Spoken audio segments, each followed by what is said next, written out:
Hi there! Come and join me as we explore the Romantic period.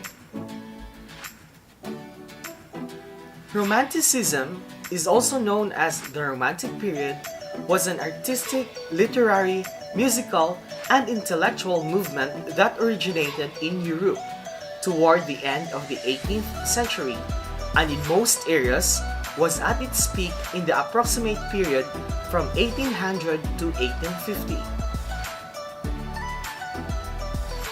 Romanticism was characterized by its emphasis on emotion and individualism, as well as glorification of all the past and nature, preferring the medieval rather than the classical.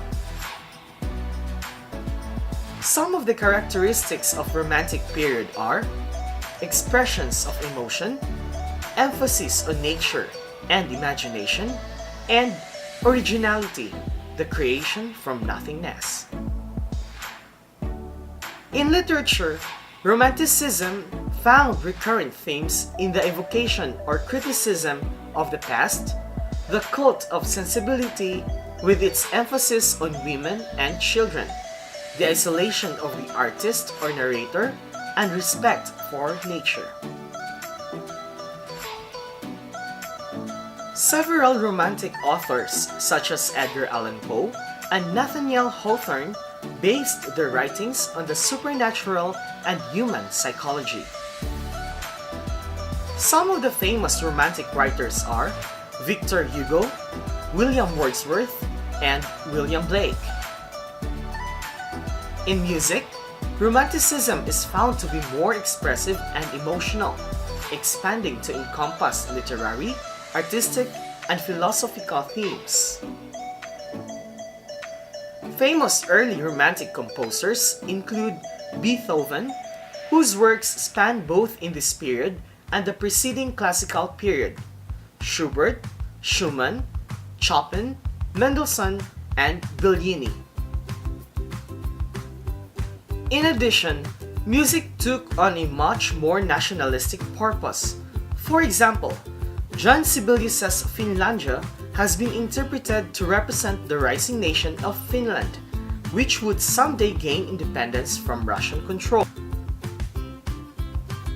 In the visual arts, Romanticism first showed itself in landscape painting, where from as early as the 1760s, British artists began to turn to wilder landscapes and storms and Gothic architecture, even if they had to make do with Wales as a setting. Some of the famous paintings depicted this period are Thomas Jones's The Bard, Anne-Louis Girodet's Ocean, and Eugène Delacroix's Liberty Leading the People in 1830.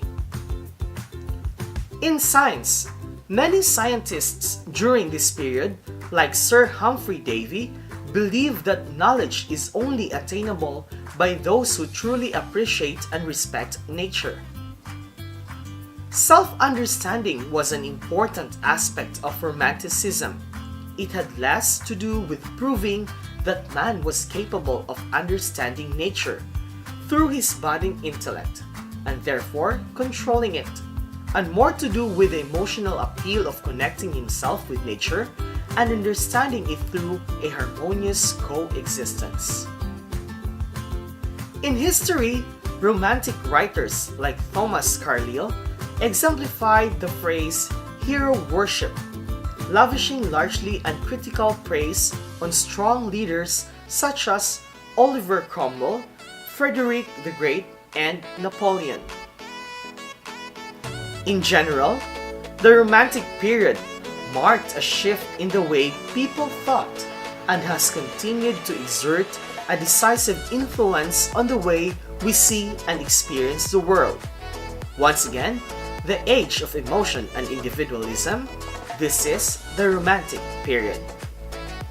Thank you so much for listening. This has been Arvin from the Philippines, now signing off.